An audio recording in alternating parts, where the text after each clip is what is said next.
सगळा माणसाचा आवाज होतो गायकाचा तो कमी करायचा प्लेन आवाज त्याला नाजूक आवाज करायचा बघ वाजून द्या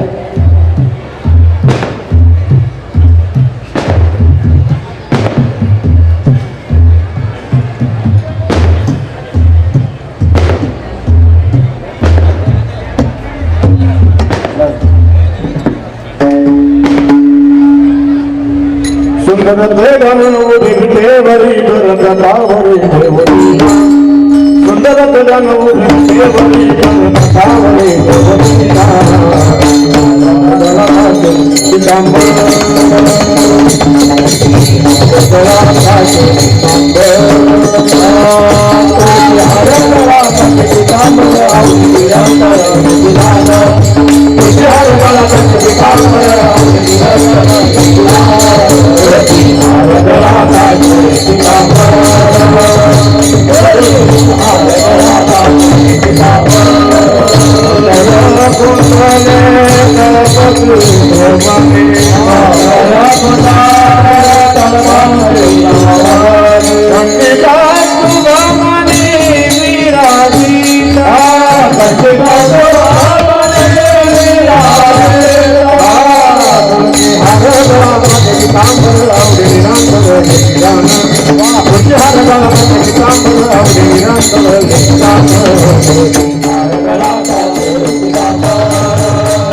हॅलो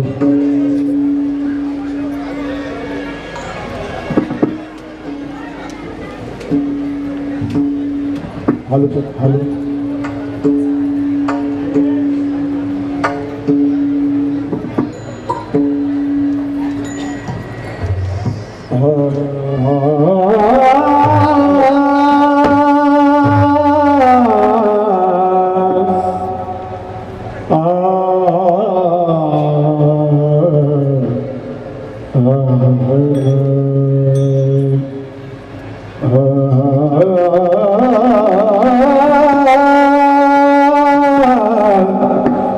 दान देगा देवा दान देगा देवा दान देगा देवा दान देगा देवा दान देगा देवा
टाळी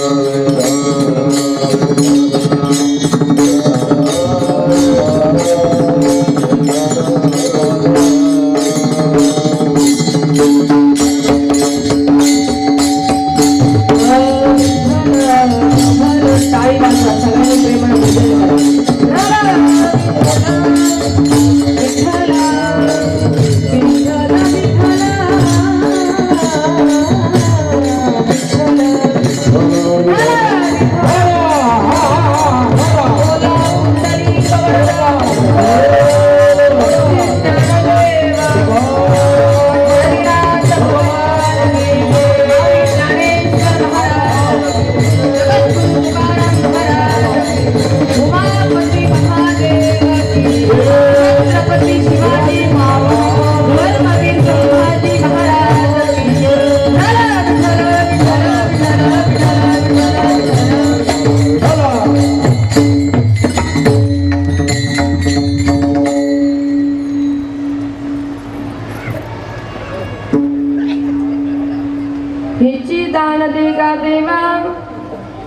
हिची दान दे गा देवा तुझा विसरण व्हावा गुण गाई आवडी हेची माझी सर्व जोडी न लगे मुक्ती धन संपदा न लगे मुक्ती धन संपदा संत संग देई सदा गुण गाईन आवडी हेची माझी सर्व जोडी तुका म्हणे गर्भवासी सुखे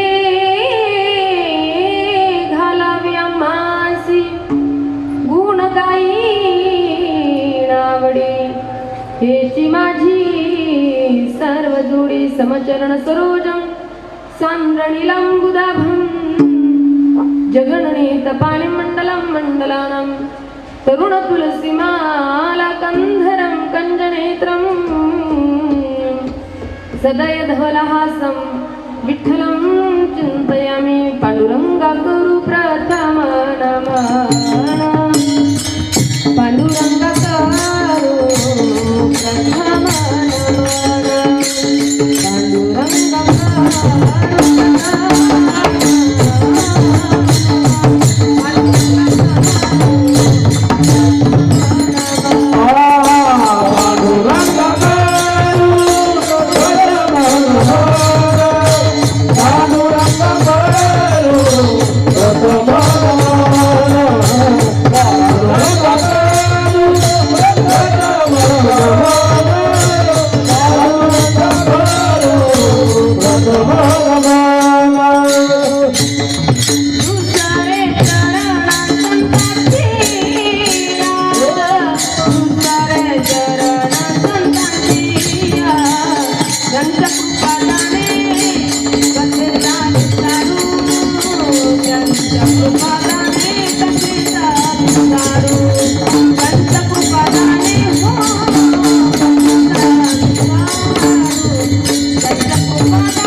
पांडुरंगा करू प्रथम नमन दुसरे चरण संताच्या त्यांच्या कृपादाने कथेचा विस्तारो बाबाजी सद्गुरु दास तुका करवज्ञ जीवधराचा अवतारम कला संकते जुदिका मोदी वक्त्रम खलाणीशवादापणो दारहदाक्षम समाधिस्थ मूर्तिम भजे ज्ञानदेव ओम नमो ज्ञानेश्वरा करुणाकरा दयाळा तुमचा अनुग्रह लादलो पावन झालो चराचरी जन्मांद्यस्य यतोन्वयादितरतश्चार्थेष्वभिज्ञस्वराट् तेने ब्रह्महृदायादिकवये मुह्यन्ति यत्सूरय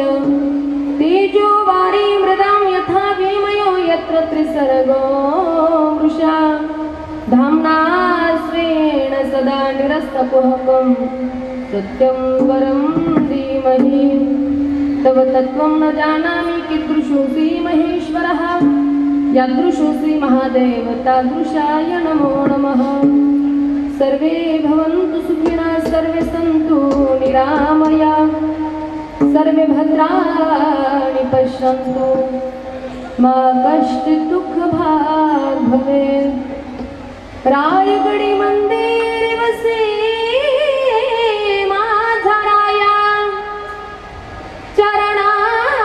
चरणासी अर्पितो जन्म हि काया जगदीश्वरासी जोडली ज्याची ख्याती प्रथम वंदितो तुम्हा छत्रपती विठ्ठल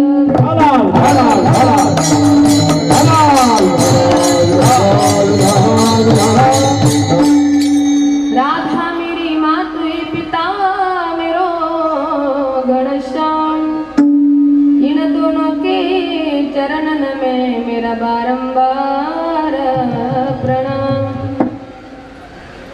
जय जय श्री राधा रमन जय जय नवल किशोर जय गोपी चित चोर प्रभु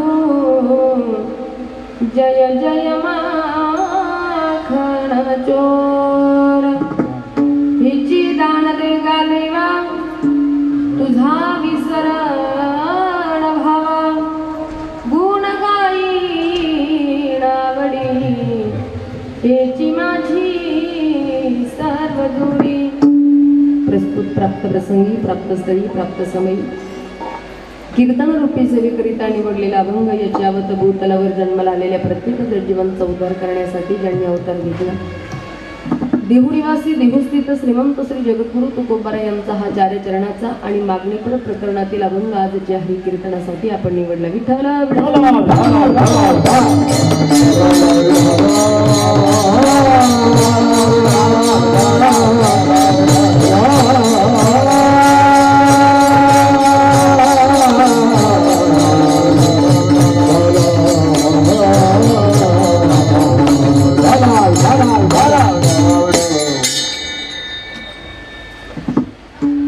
कीर्तन रूपी सेवेला सुरुवात करण्याच्या पूर्वी अल्पसा परिहार देणं महत्त्वाचे आज या ठिकाणी भगवंताच्या कृपेने साधू संतांच्या आशीर्वादानं आणि आपल्या समस्त मंडळीच्या अथक सहकार्याने सालाबादप्रमाणे याही वर्षी भव्य दिव्य नामसप्ताहाचं आयोजन नियोजन आणि या नामसप्ताहातली अत्यंत महत्त्वाच्या दिवसाची हरिकीर्तनाची सेवा आपण मंडळींनी माझ्याकडे सुपूर्द केली. वैयक्तिक माझा कोणाशी परिचय नाही, पण आदरणीय खंडागळे बाबा माझ्या संपर्कात होते. आमचे अनिल भाऊ खंडागळे तेही खरं तर संपर्कामध्ये होते. त्यांनी सांगितलं ताई शिवरात्रीचा दिवस आहे आणि खूप दिवसापूर्वी ही सेवा देऊन ठेवली, त्यामुळे अनेक कीर्तनं जरी आले या दिवसाचे तरी आम्हाला घेता आले. परंतु नाविन्यानं या तुमच्या भागामध्ये मी पहिल्यांदा आहे. तसं मानपाडा वगैरे भरपूर माझ्या सेवा झाल्या, पण या परिसरामध्ये मात्र मी प्रथमताच आलेली. गाव माझं फार दूर आहे. शिर्डीपासून जवळपास 60 ते 70 किलोमीटर अंतरावरती श्रीरामपूर तालुका आणि श्रीरामपूर तालुक्यामध्ये भोकर छोटंसं गाव आहे.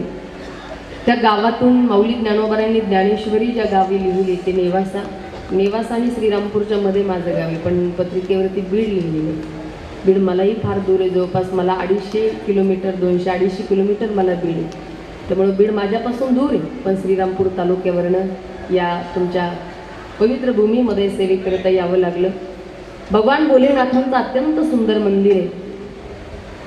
आपण सर्वांनी एकत्रित येऊन एवढं सुंदर मंदिराची उभारणा केली. परंतु आजकाल मंदिरं बांधणं फार सोपं झालं बाबा. इतके लोक आज पैसे कोट्याधीश मागितलं की लोक पैसे देऊन मोकळे होतात. मी बांधूनही या मताची मिळे बरं, मंदिरं फार झाले पाहिजे. पण ऐका, फारच मंदिरं करत बसण्यापेक्षा जे आहे ना त्या मंदिरातल्या देवतांना किंवा त्या मंदिराचं पावित्र्य सांभाळणं आज फार गरजेचं आहे. आता ही शहरीकरण आहे म्हणून जाऊ द्या, अनेक लोक दर्शन करून जाणारे आहे किंवा आपण या व्यवस्थेनं त्या ठिकाणी कोणीतरी पुजारी ठेवून व्यवस्था करून घेणारे मंदिर. पण काही काही गावोगावी जर आम्ही कीर्तनाला गेलो ना अक्षरशः मंदिरामध्ये कुत्रे बसायला आहे, कुत्रे झोपायला आहे, अशी परिस्थिती मंदिराची. म्हणून देव बैसली सिंहासनी आलो याचं कासी पुढे धनी. प्राण प्रतिष्ठा करून देवतांना ज्या वेळेला सिंहासनावर आरूढ केल्या जातं त्यावेळेला देवतांमध्ये प्राण ओतल्या जातात आणि त्यानंतर सिंहासनावरती देवतांना आपण स्थानापन्न करतो. त्या दिवसापासनं दर वर्षाला मंदिराच्या प्रांगणामध्ये त्या भगवंताच्या नावानं एक तरी उत्सव झाला पाहिजे बरं. त्यावेळेला आपण आल्यानंतर भगवंतानं द्यावं अशी अपेक्षा भक्ताला असेल, त्यानं द्यावं असं जर आपल्याला वाटत असेल तर त्या देवतांमध्ये शक्ती प्राप्त होण्याकरिता दरवर्षी आपण हा उत्सव केलाच पाहिजे. या भावनेनं आपण या ठिकाणी एकत्र आलो आणि अत्यंत सुंदर भोलेनाथांचं या ठिकाणी मंदिर आहे. देवादिदेव महादेव ज्यांना म्हटलं गेलं, मला असं वाटतं भगवान भोलेनाथ असा देव आहे बरं का गोरक्षनाथ महाराज, की ज्या कोणी देवता अशी नाही की त्यांनी भोलेनाथांची उपासनाच केली नाही. प्रत्येक अवतार कार्यामध्ये भगवान भोलेनाथांचं दर्शन आपल्याला होईल. पंढरीधीश पांडुरंग परमात्म्याच्या आपण जर दर्शनाला गेलो तर तिथे माझे भगवान शिव विराजमान आहेत. परब्रह्मलिंगम भजे पांडुरंगम. इकडे आळंदीला जरी गेलो तर दैवताचे नाव सिद्धेश्वर, दैवताचे नाव सिद्धेश्वर. 84 सिद्धांचा सिद्ध बेटी मेळा. आळंदी हे गाव पुण्यभूमी ठाव, दैवताचे नाव सिद्धेश्वर. तिथेही माझे भोलेनाथ विराजमान आहे. निवृत्तीनाथांकडे जा, तिथेही भगवान भोले बाबांचं वास्तव्य. इकडे आपण जेजुरीला जरी गेलो, एक रूपानं भगवान शिवजी जरी आपल्यामध्ये असतील, या रूपानं जरी असतील, पण एक रूपानं मात्र की मल्हारी मल्हारी मल्हारी देव मल्हारी मल्हारी मल्हारी मल्हारी मल्हारी मल्हारी देव मल्हारी मल्हारी मल्हारी मल्हारी मल्हारी देव मल्हारी मल्हारी मल्हारी मल्हारी मल्हारी मल्हारी देव मल्हारी मल्हारी मल्हारी. कुलदेवताय खंडेराया, कुलदेवताय खंडेराया, नाथ भैरवा कृपा करी, भैरवा कृपा करी. पावन झाला भक्तांसाठी, पावन झाला भक्तांसाठी. चतुरी गडावरी, चतुरी गडावरी. मल्हारी मल्हारी मल्हारी देव मल्हारी मल्हारी मल्हारी. मल्हारी मल्हारी मल्हारी देव मल्हारी मल्हारी मल्हारी. मल्हारी मल्हारी मल्हारी देव मल्हारी मल्हारी मल्हारी.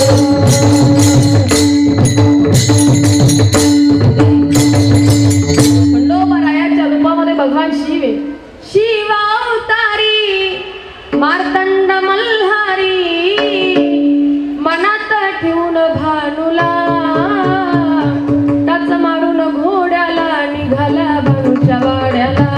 मला तुम्हाला हे सांगायचं, जेजुरीला जरी आपण गेलो तरी तिथे माझे भगवान शिव आहे. अहिल्याबाई होळकरांनी 12ही मंदिराचा जीर्णोद्धार केला, अनेक मंदिरांची उभारणी अहिल्याबाईंनी केली. पण माझ्या अहिल्याबाईंच्या हातामध्ये जर काय असेल तर ती भगवान शिवजींची पिंड आहे, शिवलिंग आहे. पण ही जी लिंग आहे ना, आज बरेच लोक म्हणतात, स्टेटस लोकांचे आहे की आज भगवान शिवजींचा विवाह झाला. परंतु असो, पण मी शिवमहापुराण करते, कथेचा अभ्यास मी केलेला आहे बरं कबीर बाबा.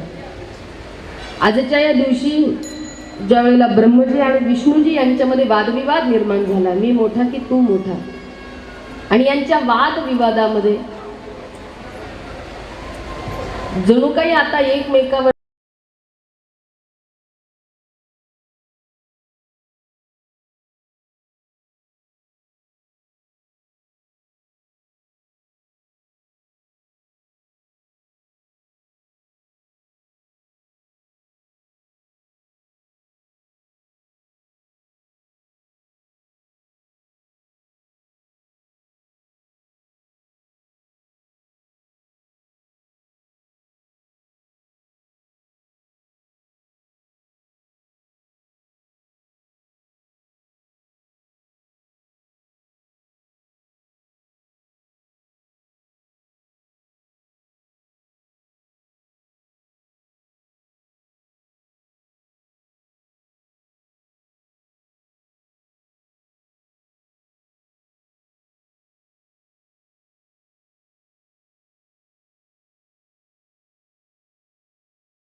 माऊल्या आपल्याला शिवरात्रीचं महिमा कळेल.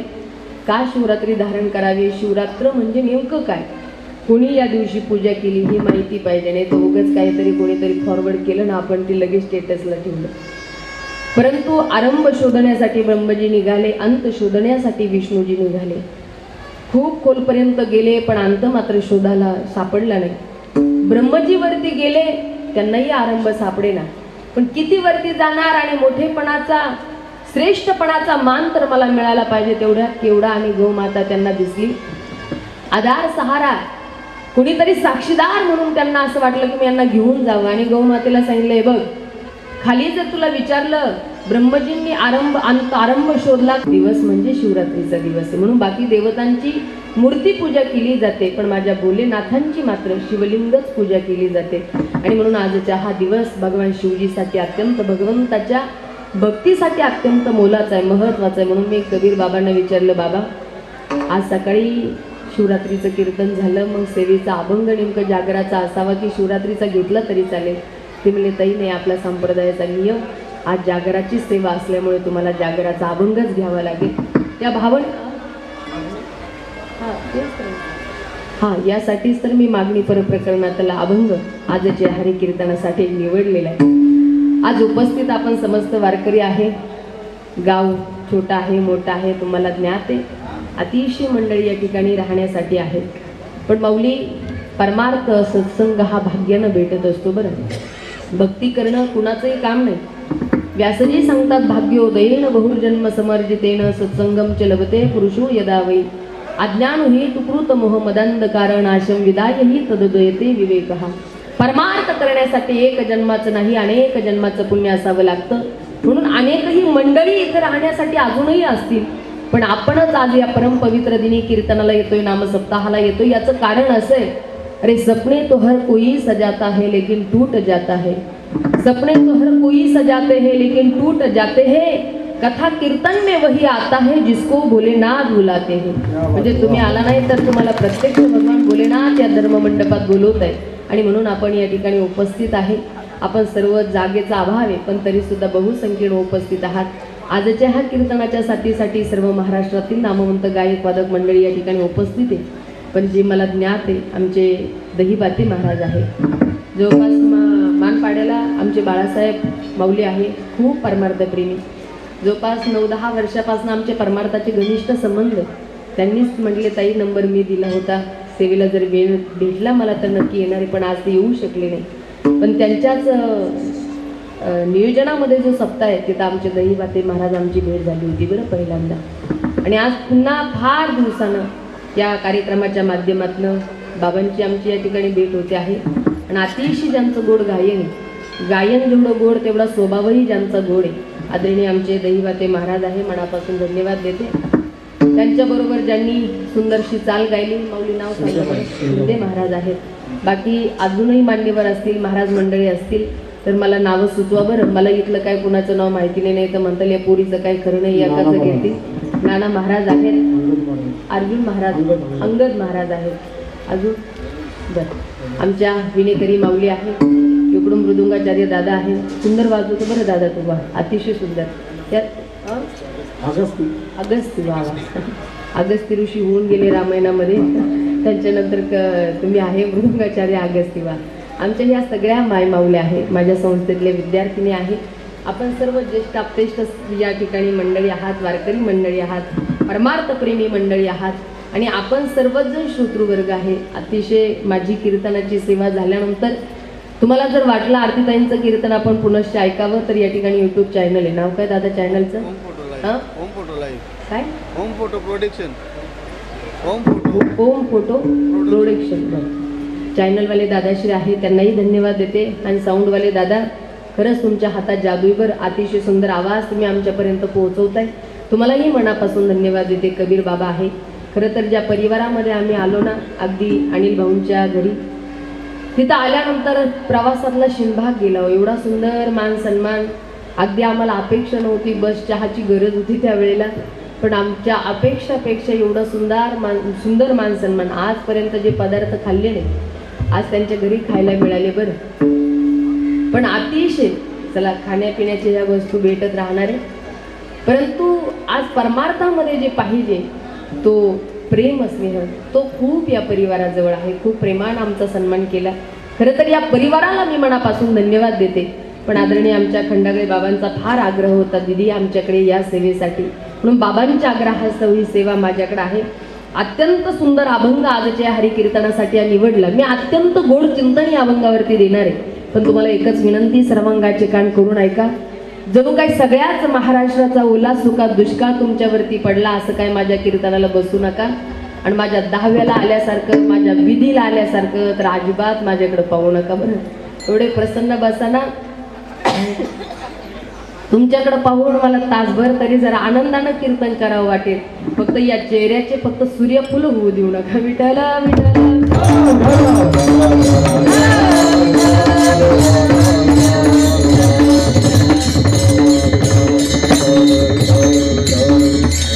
अतिशय गोड अभंग सेवेकरिता निवडला. सुंदर भाव तुमच्यापर्यंत मी अभंगाचा पोहोचवणार. फक्त सर्वांगाचे कान करून कीर्तन ऐका. या अभंगाद्वारे जगद्गुरु तुकोबाराय मागणी मागतात. पण मागणीबद्दल स्वपरिचय करून देताना महाराज एका ठिकाणी म्हणतात, काही मागणे हे आम्हा अनुचित वडिलांची रीत जाणत असो. कोणाला काही मागायचं नाही, ही आमची वडिलांची वंश परंपरा आहे असंही म्हणतात. आणि मग ताई मागणी पर प्रकरणातला अभंग असं तुम्ही तर सांगता, मग असं कसं मागतही नाही म्हणता आणि मागतात असंही. महाराज खरं तर संत मागत नाही असं नाही, पण संत मागत असताना देवाचं न मागतात देवच मागतात. विठ्ठल विठ्ठल.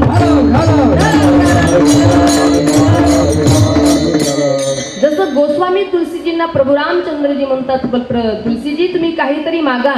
तुलसींनी सांगितलं, तुलसी करपल कर करे करतल कर ना करे, लेकिन जिसदी ना करतल कर करे उसदी न मरण बले. देवा मी तुम्हाला काही मागणार नाही, पण ज्या दिवशी मागण्यासाठी या तुलसीचे हात समोर असेल तो दिवस हा तपस्री जिणे धीक त्याचे.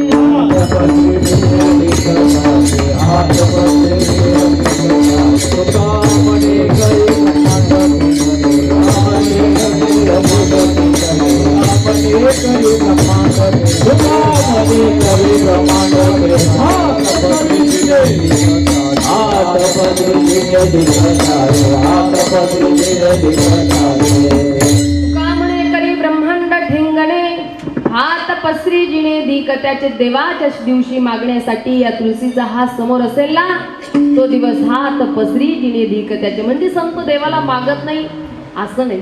जसं तुकोबारायांना पंढरीदीश पांडुरंग परमात्मा म्हणतात, तुकोबा तुम्ही काहीतरी मागा. तुकोबाराय सांगतात, देवा मी तुम्हाला काही मागणार नाही. अहो तुकोबा तुमची परिस्थिती गरिबीची म्हणून मागा. तुकोबाराय सांगतात, देवा मला गरजच नाही मागायची. अहो पण परिस्थितीसाठी तरी मागा. तुकोबाराय म्हणतात, देवा तू फारच मागा मागा म्हणतो रे. एक दिवस वाटलं होतं तुझ्याकडे बघून तुला काहीतरी मागावं, पण तपास अंती काळ हे तुझं नाही, हे सगळं भाड्याचं आहे. भाड्याचं म्हणजे भाडोत्री आणलेलं आहे. बरं देवा एकदा वाटलं तुझ्याकडे बघून मागो मुकुट मातीचा, तरी तू आणला इंद्राचा. मागो पादुका चरणाच्या, तरी तू आणल्या शेषाच्या. मागो कुंडल करणीची, तरी तू आणली कर्णाची. देवा मला कळालं हे तुझं काही नाही, हे सगळं तू आणलेलं आहे, त्यामुळे मला नकोय देवा. तुकोबाराय म्हणतात, पंढरीदीश पांडुरंग परमात्मा म्हणतात, तुकोबा इकड्या नसेल तुम्हाला या संपत्तीची गरज, संपदा सोहळा नावडे मनाला असं जरी म्हणत असले किंवा नलगे मुक्ती संपदा असं जरी म्हणत असले, पण एका गोष्टीची तुम्हाला गरज आहे. म्हणले काय देवा? जवळ या. तुकोबारायांच्या कानात सांगू लागले, मोक्ष देऊ. तुकोबाराय म्हणतात, देवा तुमचाच कान इकडे कारण ऐका. तुका म्हणे मुक्ती पराणी लीनोबारी. तुका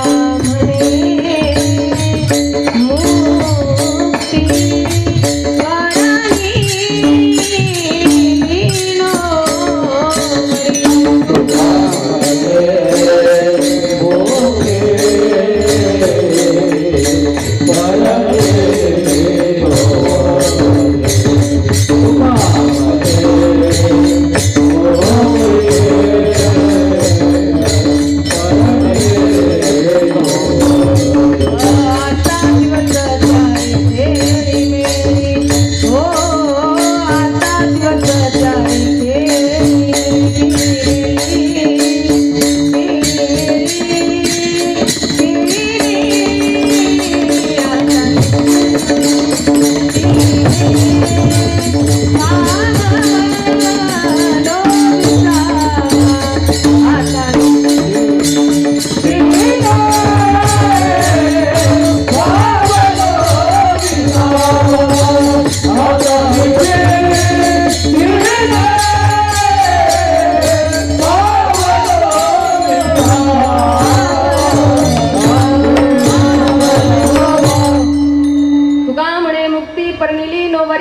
परकी असणारी मुक्ती पण ती आमची पत्नी, त्यामुळे मला मुक्तीचीही गरज नाही.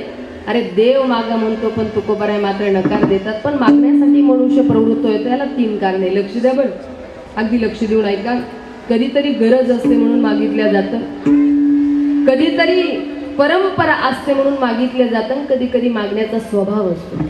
काही काही माणसं बघा कुठेही गेले, काही जर अपेक्षित वस्तू वाटली, काही गरजेची वाटली, लगेच मागून जातात. त्यांना वाटत नाही यांना राग येईल की मागणं योग्य आहे की नाही. काही काहींचा मागण्याचा स्वभाव असतो, काही काहींचं मागण्याची गरज असते. एखादा घर बांधत असेल, पैसा कमी पडला तो मागत राहतो. एखाद्याला प्रवासाला जायचं, 4 व्हीलर गाडी नाही, तो मागत राहतो. म्हणजे कधी कधी गरज आहे म्हणून मागितलं जातं, कधी कधी परंपरा असते.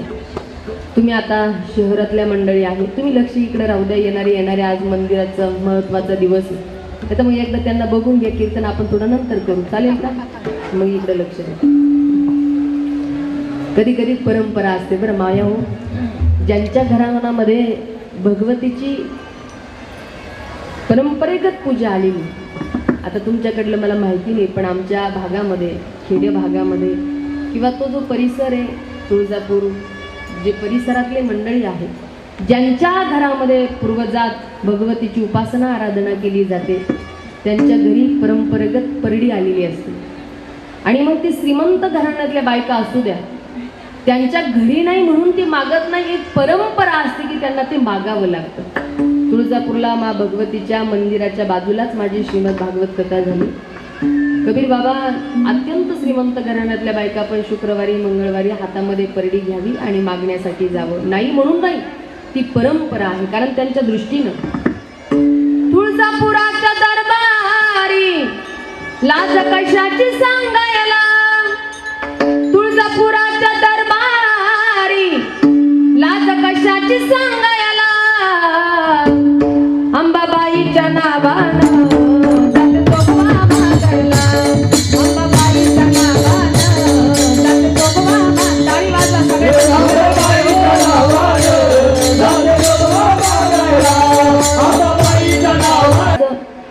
तरुण पोरं दारू पिऊन वरातीमध्ये नृत्य करतात, ते नाचणं मस्तीचं.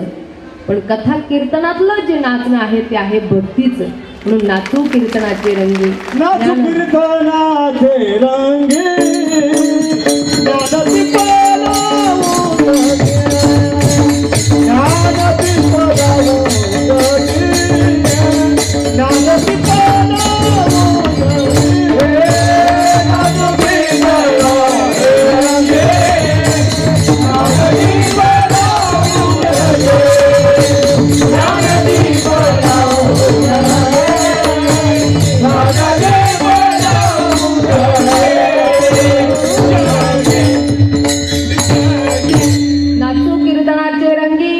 ज्ञानदीप लावू जगी. नाचायचंच असेल तर कथा कीर्तनात नाचावं. जो कथा कीर्तनात नाचतो ना त्याला पुनरपी जननम पुनरपी मरणम पुनरपी जननी जठरे शेण या 84 लक्ष मध्ये नाचायचीच गरज नाही.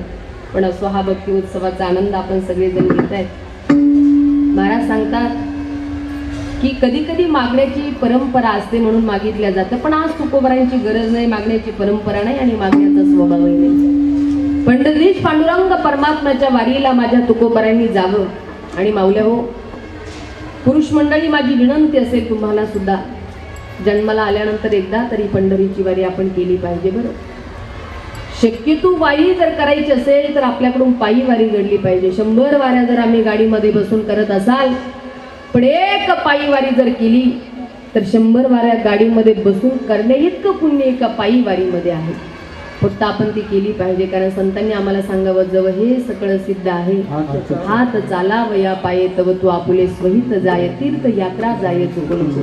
पण मला कधी कधी लोकांचं कौतुकच वाटतं बरं. लोक तारुण्यात परमार्थ करणार नाही. त्यांच्या दृष्टीने तारुण्याच्या मध्ये न माने कोणासी, सदा मुसमुसीत तारुण्यात त्यांना असं वाटतं खाणं पिणं मौज मजा करण्यासाठी देवानं देह दिलेला आहे. तारुण्यात त्यांना देव धर्म सांधी पडिले सकळ. काही काहींच्या दृष्टीनं असं असतं बरं.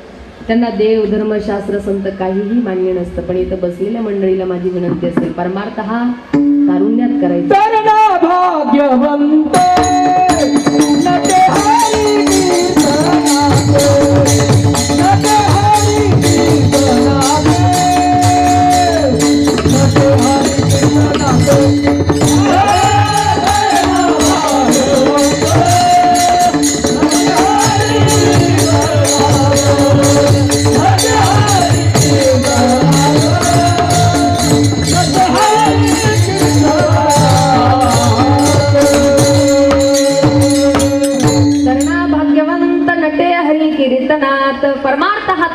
वयामध्ये करायचा. लोक कधी कधी वय झालं की केदारनाथ बद्रीनाथ चारधाम यात्रा करतात आणि मग त्या चारधाम यात्रेला गेल्यावरती उतार वयाला गुडघ्याला त्रास, कमरेला त्रास, चालवणं होत नाही. मग तिथं जाऊन वरती नेण्यासाठी काही प्राणी असतात बरं, घोडे असतात, खेचर असतात आणि मग हे त्यांच्यावरती बसतात आणि ते बिचारे पायी चालतात. हे त्यांच्यावरती बसून केदारनाथ बद्रीनाथला जातात.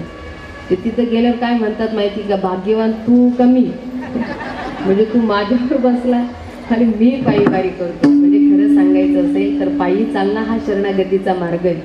त्यामुळे योग्य वयामध्ये सावधान होऊन भक्ती करा, परमार्थ करा.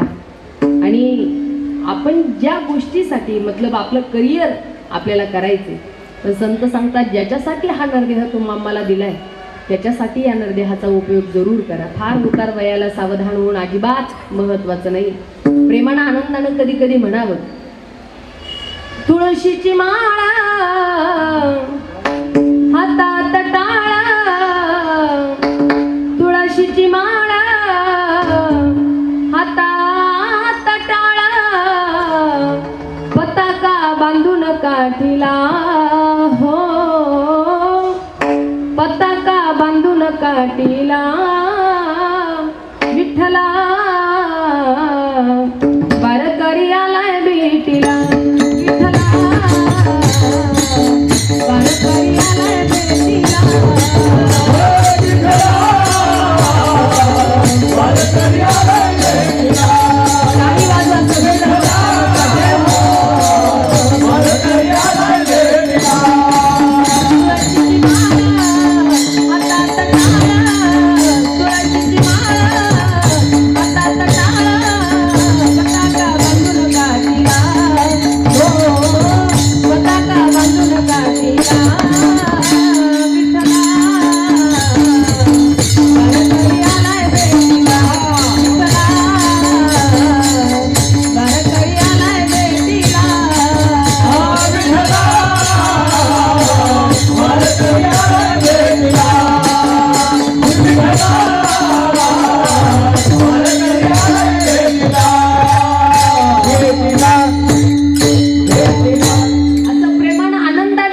एकदा तरी आपण पंढरीची वारी जीवनामध्ये आल्यानंतर केली पाहिजे बरं. आणि म्हणून माझ्या तुकोबरांचा तो नियम होता, दर महिन्याला माऊलीने जावं. प्रत्यक्ष पंढरीश पांडुरंग परमात्म्याच्या वारीसाठी जगद्गुरु तुकोबरांनी जावं. पण वारीला गेल्यानंतर देवाचं दर्शन करावं आणि पुन्हा देऊला निघून यावं. देवाला कधीच काही मागू नये. एक दिवस तुकोबरांची परिस्थिती देवाला बघवेना झाली, घरामध्ये अन्नधान्य नाही आणि अशाही परिस्थितीमध्ये वारीला येऊन तुकोबांनी जावं पण देवाला काही मागूच नाही. एक दिवस जगद्गुरु तुकोबरांना पांडुरंग परमात्मा म्हणतात, तुकोबा तुमच्या सेवेचं ऋण माझ्यावरती फार झालं हो, तुम्ही काहीतरी मागा. पण देवानं सांगितलं, देवा काही मागणे हे आम्हा अनुचित, देवा मी तुम्हाला काही मागणार नाही. आणि मग एवढं सेवेचं ऋण झालं की तुकोबांना पाहिलं की देवाची मान खाली झुकावी. देवाला सांगितलं, देवा सायास प्रयास करून मी तुमच्या वारीला येतो आणि तुम्ही मला पाहता मान खाली घालता, मला योग्य वाटत नाही. म्हणे अहो तुकोबा, एकच माझी इच्छा आहे की तुम्ही मला काहीतरी मागावं. तुकोबा म्हणतात, देवा तेवढं सोडून बोला, वारीला मी मागण्यासाठी येत नाही. पुढच्या वारीला आले आणि देवाला पाहिलं. देवानं तुकोबांना पाहिलं की पुन्हा मान खाली जाणार. तर तुकोबा आज म्हणतात, हो देवा आज मान खाली घालू नका. आज हा तुकोबा वारीला आला असेल, नुसता वारीला नाही, आज पंढरदीश पांडुरंग परमात्म्याला मागायलाच आला. मागायला आला म्हटल्यानंतर महाराज देव खुश झाले. वा वा वा, तुकोबा त्या शब्दाच्या आतुरतेनं वाट पाहत होतो, आज ते शब्द तुमच्या मुखातून बाहेर आले. वा, मी देण्यासाठी समर्थ आहे. मागा तुकोबा, तुम्हाला काय मागायचंय. तुकोबा रे सांगता, देवा द्यायचंच असेल तर हेच द्या, अभंगाचं प्रथम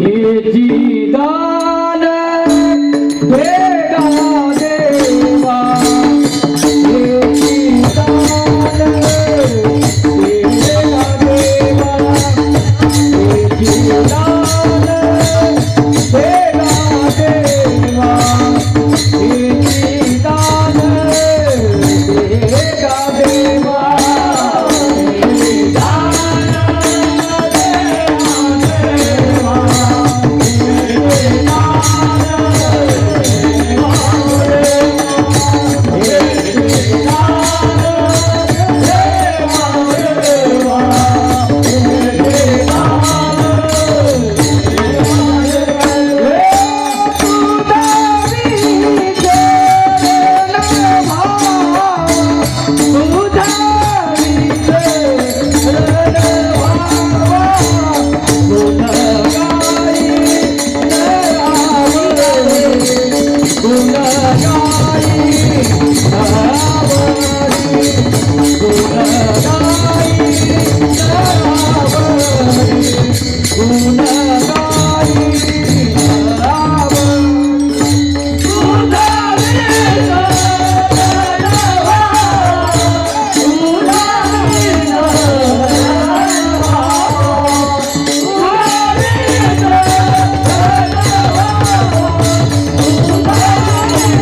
अतिशय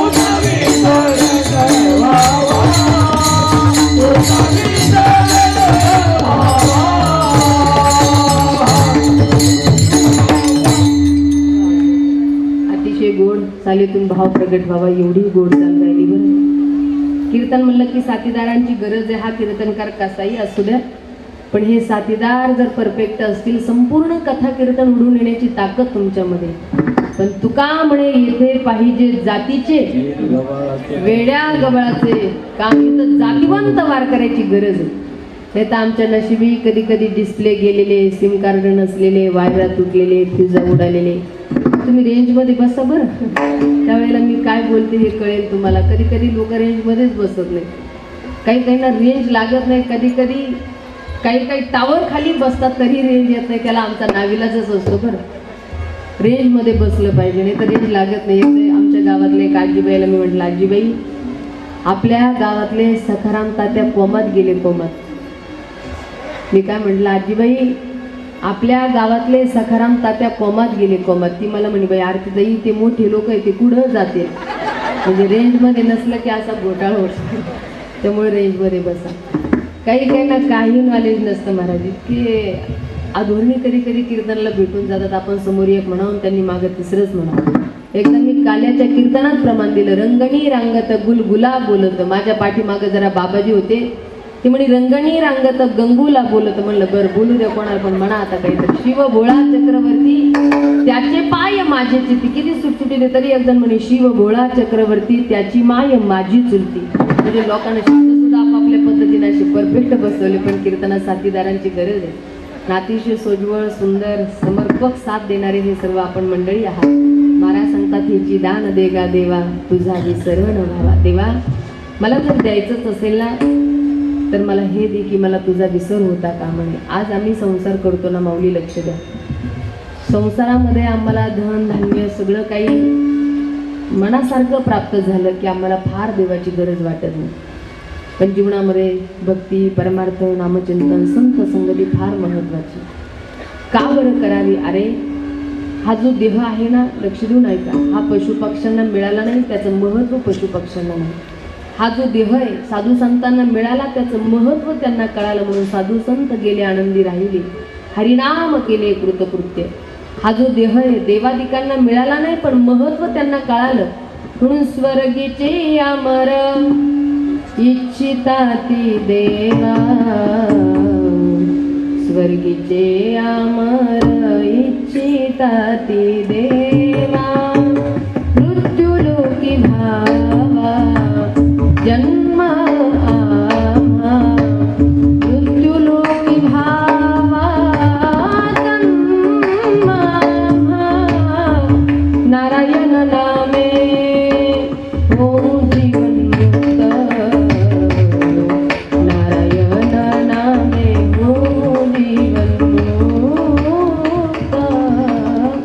महाराज सांगतात, देवतांना सुद्धा या देहाची अपेक्षा आहे. कारण याच मृत्यू लोकामध्ये पवित्र असा मानव देह प्राप्त होतो. याच नरदेहानं नारायण नामे जीवनमुक्त होता येतं. म्हणून देवांना या देहाची अपेक्षा आहे. पण तुम्हाला मिळाला, पण सर्वच लोकांना या नरदेहाचं महत्त्व कळतं असं मात्र नाही. अनेक लोक खाणं पिण्यामध्ये हा देहाची व्यर्थ बर्बादी करतात. पण ऐका ना, कधीतरी ईश्वरीय कृपा काय, त्या भगवंताचे तुमच्या आमच्यावरती किती उपकार आहे, कधीतरी निवांत बसून आठवा. अरे महिन्यातला, एखाद्या दिवसातला आपण खाली 10 मिनिटं सुद्धा देवाला देऊ शकत नाही. पण कधीतरी निश्चय करा, असा पण करा की जोपर्यंत आम्ही आजच्या दिवसाची सुरुवात भगवचिंतनानं पूजेशिवाय करणार नाही, असा कधी आपण संकल्प करावा. अगदी त्या संकल्पनेनं आपलं जीवन व्यतीत करावे. ज्यानं हा देह दिलाय, ज्यानं एवढं सुंदर शरीर दिलं, ज्यानं परम पवित्र असणारा हे शरीर आपल्याला दिलं, कधीतरी त्याची आठवण काढा आणि त्याचे उपकार किती आठवा.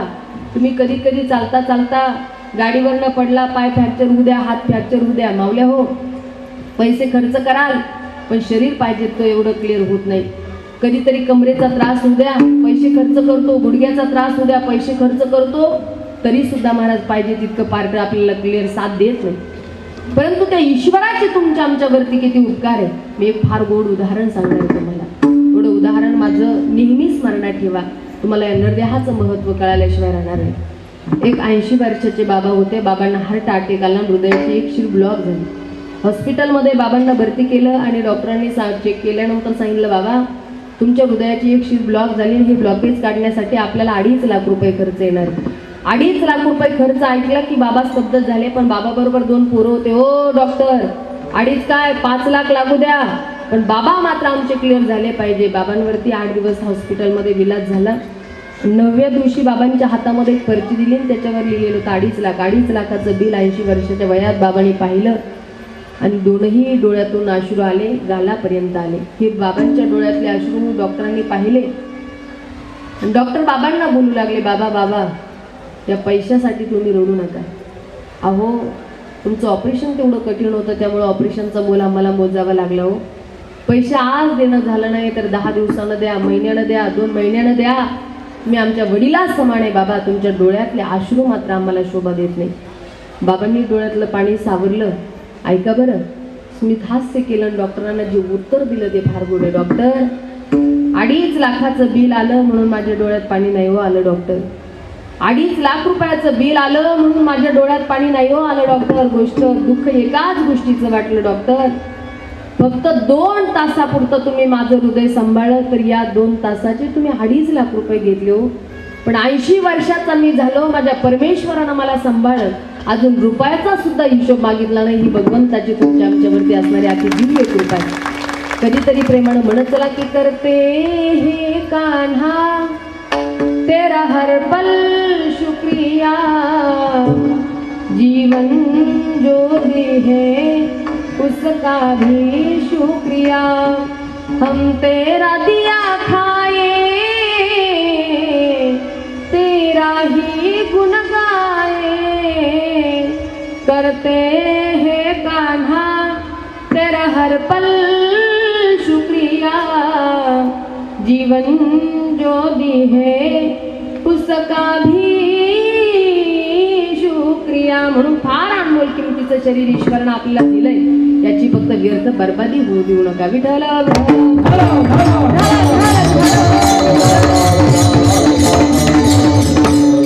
आपण वस्तुस्थितीनं पाहू गेलो तर माझे तरुण बांधव, तुमच्या भागामध्ये सिटीमध्ये आम्हाला माहिती नाही, पण काही काही भागाचं वातावरण आजकाल तरुण पोरं फार व्यसनाधीन झाले, व्यसनाच्या आहारी गेले. संप्रदायाचं परमार्थाचं महत्त्व तरुण बांधवांना राहिलं नाही. कथा कीर्तनाला पोरं येणारच नाही, आणि जरी आले ना आपलं मन नाही लागलं की मोबाईल काढणार, व्हॉट्सअप, फेसबुक, इंस्टा, हे बघ ते बघ, याला हे पाठव, त्याचं हे घे, चालू राहतं. काही काहींना भजन कथा कीर्तन याच्याशी फार रसच वाटत नाही. तरुण बांधव फार मोबाईलमध्ये आजकाल बिझी होऊन गेले. बरं करून केला एखाद्या एकमेकांना, मित्रमैत्रिणी एकमेकांना SMS, तर कधी चर्चा असते का त्यांची, कुठं गेलते काय गेलते, आज कुणाचं कीर्तन होतं, आरतीताईनं काय सांगितलं, कुठला अभंग घेतला, असली चर्चा अजिबात नाही.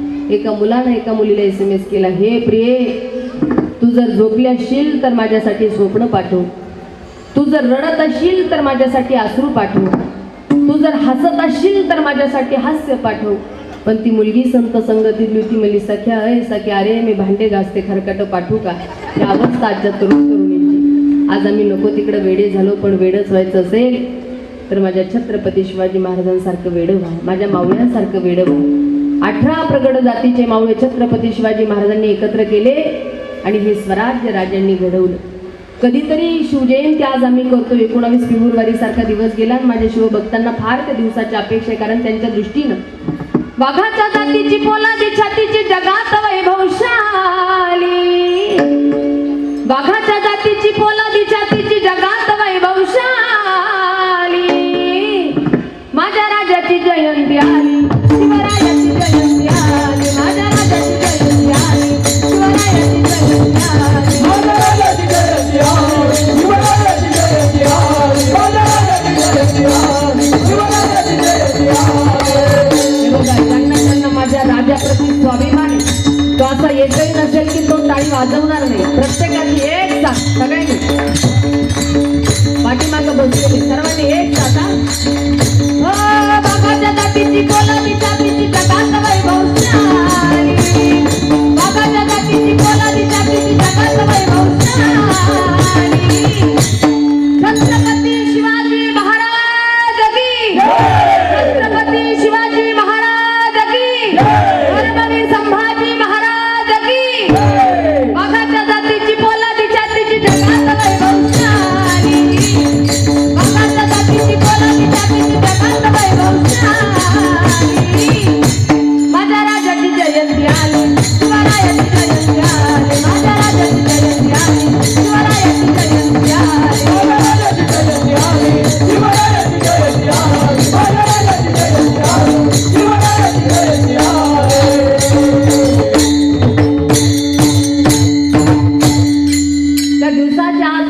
शिवभक्तांना अपेक्षा आहे, वाट पाहतात आतुरतेनं, पण ऐका ना, शिवजयंती करत असेल आम्ही नक्की शिवजयंती करा. पण आज तरुण पोरं छत्रपती शिवाजी महाराजांना सिंहासनावर आरूढ करतात, त्यांची मिरवणुका काढतात आणि दारू पिऊन जर आम्ही मिरवणुकीमध्ये नृत्य करत असेल तर माझे छत्रपती शिवाजी महाराज नक्कीच अशा शिवभक्तांवरती नाराज झाल्याशिवाय राहणार नाही. तुमच्या आमच्याकडे पाहिल्यावर राजे दुःखी होत असेल, अरे कुठल्या महाराष्ट्राच्या मावळ्यासाठी आम्ही आमचं स्वतःचं रक्त सांडलं. राजे दुःखी होतील, अशी शिवजयंती करू नका. राजांना समाधान वाटेल, कधीतरी आपल्यामध्ये बदल करा. राजांसमोर जाऊन सांगा, राजे साहेब आम्ही कधीच आमच्या आयुष्याच्या शेवटच्या क्षणापर्यंत आम्ही व्यसन करणार नाही. आपली ही शिवजयंती असेल. कधीतरी राजांना सांगा की राजे साहेब जोपर्यंत या देहामध्ये प्राण आहे तोपर्यंत आमच्या आई वडिलांपासून आम्ही कधी दूर राहणार नाही. तरी सुद्धा राजांना समाधान वाटेल. राजे साहेब आम्ही जोपर्यंत जिवंत आहे तोपर्यंत या दृष्टीनं पाहत असताना प्रत्येक स्त्रीकडे आईला आई आणि बहिणीला बहीणच म्हणू, असं ज्या दिवशी आम्ही ठाम निर्णयानं सांगू ना, तीच खरी शिवजयंती असेल. पण आज आम्ही शिवजयंतीच्या दिवशी जर अशा चुकीच्या पद्धतीनं शिवजयंती करत असेल, मिरवणुका काढून दारू पिऊन जर शिवजयंती करत असेल तर राजे माझे नक्की नाराज झाल्याशिवाय राहणार नाही. अरे आजही राजे नाहीये, परंतु आदरानं आज आम्ही शिवजयंती करतो. का बरं करतो? सरदाराचं पोर घोड्यावर बसतं म्हणून? अजिबात नाही. शिवजयंती करत असेल तर याला कारण लक्ष देऊन ऐका बरं. एकदा दंगल घडली. का घडली, कशाकरिता घडला मी फारसा विस्तार करणार नाही. पण दंगल घडल्यानंतर एक युवककन्या आपल्या आई वडिलांची वाट पाहत रस्त्यावरती उभा आहे. काही गुंडांची टोळी रस्त्यानं चालली. त्यांनी त्या मुलीकडे पाहिलं. त्यांनी ठरवलं वाटेल ते झालं तरी चालेल, पण आज ही मुलगीच उचलायची. त्या मुलीनं त्यांच्या अंतकरणातला भाव जाणला. कड्या कुलपा लावल्या, सैरा वैरा धावत करत पळत होती. भेटेल त्याला म्हणायची, दादा भैया माझ्या पाठीमागं काही गुंड लागले तरी वाटेल ते झालं तरी चालेल, पण जीवाचं इज्जतीचं रक्षण झालंच पाहिजे. त्या मुलीला कुणीच आधार सहारा दिला नाही. पळत पळत ती मुलगी एका चौकात आली. कठडावर हात ठेवले. उजवीकडे डावीकडे पाहिलं. उजवीकडे पाहिल्यानंतर गल्ली गल्लीला घर घराला खिडकीतून मंद प्रकाश बाहेर पडताना पाहिलं. रे कुठं तरी आशेचा किरण दिसतो म्हणून मुलगी खिडकीजवळ जाऊन पोहोचली. पण खिडकीतून आतमध्ये डोकावलं. 25 ते 26 वर्षाचा एक नवतरुण तिनं पाहिला. सामोरी गेली आणि त्याला मुलाला पाहिल्यानंतर हात जोडले. दादा भैया रात्रीचा प्रसंग आहे, काही गुंड माझ्या पाठीमागे लागले तरी वाटेल ते झालं तरी चालेल, पण जीवाचं इज्जतीचं रक्षण झालं पाहिजे. दादा माझ्या जागी जर तुझी आई बहीण असती तर तू काय केलं असतं? त्या मुलाने एका वाक्यात सांगितलं, दीदी तो बाकीचं सगळंच काय मी बघतो. मुलीला आतमध्ये पाठवलं. आतरून पांघरून दिलं. दारामध्ये काठी घेऊन बसलेला आहे. गुंड पळत आल्या. रे मुलगी गेली कुठं? दिपाड करून पाहिला मुलगी कुठं गेली याचा विचार करण्यापेक्षा आपण आपला जीव घेऊन पळालेलं बरं. मुलं पळून गेली. पण रात्रीच्या 12 वाजल्यापासून तर सकाळच्या 6 वाजेपर्यंत मुलगा एवढा विचार करत होता, अरे ही नवतरुण कन्या इथपर्यंत आली, जीवाचं इज्जतीचं रक्षण करा असं ती म्हणत होती. पण हिच्या लक्षात का आलं नाही मी सुद्धा एक नवतरुण आहे. मी हिंदू आज माझ्याही मनामध्ये काही आलं असतं तर मी स्पर्श करू शकलो असतो. पण हा विचार न करता रात्र या मुलीनं माझ्या घरात काढली. कशी सकाळ झाली कीच मी हिला प्रश्न करी. मुलगी सकाळच्या वेळेला निघणार. तिला सांगितलं, दादा रात्रभर मला आधार सहाला दिला, भाऊ म्हणून माझा सांभाळ केला, मनापासून तुला धन्यवाद देते. आणि निघाले. तेवढ्यात त्या सांगितलं, दीदी मी हटकवतोय ग, मला एक प्रश्न तुला विचारायचा आहे. दीदी रात्रीच्या वेळेला तू इथं आली, जीवाचं इज्जतीचं रक्षण करा असं तू म्हणत होती. अगं पण ज्याच्याकडे आली तोही तरुण आहे. आज माझ्याही मनामध्ये काही आलं असतं तर मी सुद्धा तुला स्पर्श करू शकलो असतो. पण हा विचार न करता रात्र काढलीच कशी. ते मुलीचे डोळे भरून आले. डोळ्यातले अश्रू गालापर्यंत आले. पायाखालची तर जमीन हादरली. आणि त्याला सांगितलं, दादा नसेल रे आज छत्रपती शिवाजी महाराज, पण तुझ्या रूपात आज मला प्रत्यक्ष राजांचं दर्शनच झालं रे. ज्या वेळेला माझ्या घरासमोर दंगल चालू आहे, आई वडील घरी उपस्थित नाही, मी आई वडिलांची वाट पाहत रस्त्यावरती उभा आहे. काही गुंडांची टोळी रस्त्यानं चालली. त्यांचं लक्ष माझ्याकडे गेलं. त्यांनी ठरवलं वाटेल ते झालं तरी चालेल, पण आज ही मुलगी उचलायची. दादा त्यांच्या अंतकरणातला भाव जाणून कड्या कुलपा लावून मी सैरा वैरा धावत करत पळत होते. पण भेटेल त्याला म्हणायचे जीवाचं इज्जतीचं, पण मला कुणीच आधार सहारा दिला नाही. पळत एका चौकात आले. कठडावर हात ठेवले. उजवीकडे डावीकडे पाहिलं. उजवीकडे पाहिल्यानंतर गल्ली गल्लीला घर घराला खिडकीतून मंद प्रकाश बाहेर पडताना पाहिलं. अरे कुठंतरी आशेचा किरण दिसतो म्हणून त्या खिडकीजवळ जाऊन पोहोचले. पण खिडकीतून आतमध्ये डोकावलं तर त्यावेळेला तुझ्या घराच्या भिंतीवरती मला छत्रपती शिवाजी महाराजांची प्रतिमा मला दिसली. आणि मला ठाऊक आहे ज्या घरामध्ये छत्रपती शिवाजी महाराज विराजमान आहे त्या घरामध्ये कुठल्याही स्त्रीवर कन्येवर अत्याचार आणि अन्याय होणार नाही हा माझा विश्वास आहे. म्हणून आज नसेल छत्रपती शिवाजी महाराज, पण आजही काही राजांचे विचारधारेची मुलं आजही आपल्याला पाहायला मिळतील बरं. आणि म्हणून शिवजयंती करतोय ना आपण, फक्त राजासारखा वेश धारण केल्याने आपण शिवभक्त होणार नाही, शिवाजी महाराज होणार नाही. तर राजांसारखे विचार आज आपल्याजवळ असणं फार गरजेचे आहे. म्हणून तरुण बांधवांना मी नेहमी सांगते, दादांनो, राजांच्या प्रती आपण स्वाभिमान जरूर बाळगा, पण या मुखानं कधी व्यसन करू नका, दारू पिऊ नका, गोवा मावा खाऊन जीवन बरबाद करू नका. नाहीतर आजकाल पोरं एवढे व्यसनाच्या आहारी गेले ना. आता मध्ये एक पोरगं मला भेटलं, गळ्यात माळ, कपाळाला टिळा आणि तरी सुद्धा फुल दारू प्यायला. मेलं शोभत का रे, गळ्यात माळ, कपाळाला टिळा, तरी सुद्धा फुल दारू प्यायला. त्यांनी सांगितलं, हो आरतीताई, तुम्हाला मला जास्त बोलायची गरज नाही, मला मोदी साहेबांना प्यायला सांगितलं. मी तर शांतच झाले. म्हणलं बाय फोन आलता का? फोन नव्हता आला. म्हणलं मग भेटले होते मध्ये, भेटले पण नव्हते. म्हणलं मग कधी सांगितलं प्यायला? म्हणलं सकाळीच टीव्हीवर सांगितलं, प्यारे देशवासी हो. नुसती मला एकट्याला नाही म्हणला, तुमच्या सगळं प्यायला सांगितले. त्या मूर्खाला म्हणलं, भाऊ संध्याकाळी पितोय, सकाळी पितोय, संध्याकाळी उतरून जाते, ती पितोय कशाकरिता? तुला प्यायचंय जरूर पे, पण काय? जाम पर जाम पीने से क्या फायदा, सुबह पी जाओगी तो शाम को उतर जाएगी, लेकिन हरिनाम का अमृत प्याला पितो, देख तेरी जिंदगी सुधर जाएगी. म्हणून प्यायचंच असेल तर हे हरिनाम अमृत प्या, की ज्याच्यानं आमचं जीवन सुधारेल. पण नको ते दारू पिऊन, नको ते व्यसन करून फक्त आपली जीवन जिंदगी मात्र बर्बाद करू नका. म्हणून अनमोल किमतीचं शरीर ईश्वरानं तुम्ही आम्हाला देऊ केलं. फक्त संत सांगतात, एकच आपण ठाम निश्चय करा, पण करा, की देवा, संसार सागरामध्ये वावरत असताना एक कर देवा, आणि आपणही भक्ती करत असताना प्रार्थना करा, देवा तुझा विसरण व्हावा. तुकोबारायांना म्हटले, देव प्रभूजी, तुकोबा तुम्हाला जर हे दान देऊ केलं तर तुम्ही काय कराल? महाराज ते सांगताय अभंगाचं द्वितीय चरण.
बरे यांच्यासाठी त्या गाते. गुण गायीन आवडी हेची माझी सर्व जोडी. महाराज सांगतात की मी देवा तुमचं आवडीने गुण गाईल. विठ्ठल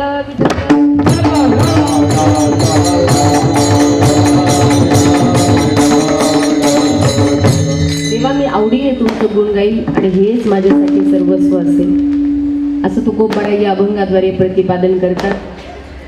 खरं तर आपल्याकडे वेळ कमी आहे आणि कमी वेळेमध्ये आपल्याला बाबांनी सांगितलं तर आणखी फक्त 10-15 मिनिटं सेवा चालू ठेवा. खरं तर आमचा प्रवास दूरचा होता, पण अगदी वेळेमध्ये आम्ही पोहोचलो. बरं 6:45ला आम्ही पोहोचलो, परंतु आरती झाल्यानंतर सेवा सुरुवात करायची होती, त्यामुळे आपल्याकडूनच थोडासा उशीर झाला. पण वेळेत थांबणं गरजेचं आहे. तुमचे जसे कार्यक्रम तसे आमचे. आणि रोज आता हा शिवरात्रीचा प्रेड असल्यामुळे रोजची कीर्तनं चालू आहे. जवळपास रात्रीत आम्ही 3 वाजता घरी आलो. सकाळी पुन्हा 11 वाजता या प्रवासाला निघावं लागलं. सध्या कार्यक्रमाची धावपळ आहे, पण चला, आज शिवरात्रीचा परमपवित्र दिवस आहे. बाबाजींनी सकाळी तुम्हाला महाशिवरात्रीची कथाही या ठिकाणी सांगितली असेल, त्यामुळं मी सांगावं. पण जर विशेष आता आहे तो दिवस म्हणून अगदी थोडासा स्पर्श करून आपण या चरित्राला जाऊया. आज गुण गायीन आवडी हेची माझी सर्व जोडी. आवडीने आपण शिवप्रभूंचं गुण जरी गायलं ना, लक्ष देऊन ऐका बरं. जो श्रद्धेनं शिवमहापुराण कथा ऐकतो, भगवान परमात्मा त्याच्या जीवनातलं संकट दूर करतात. त्याच्या जीवनामध्ये कधी कधी असं होतं ना, एखाद्या दुःखानं मनुष्य फार त्रस्त राहतो, काही केल्या मार्ग निघत नाही, किंवा सायास प्रयास करतो तरी सुद्धा फळ हाती येत नाही, अशा वेळेला आपण मनापासून भगवान शिवजींच्या कथा श्रवण करा. नक्की पूर्ण करण्याचं सामर्थ्य माझ्या भोलेनाथामध्ये. आणि एकमेव भगवान भोलेनाथ असा देव आहे की फार बोले.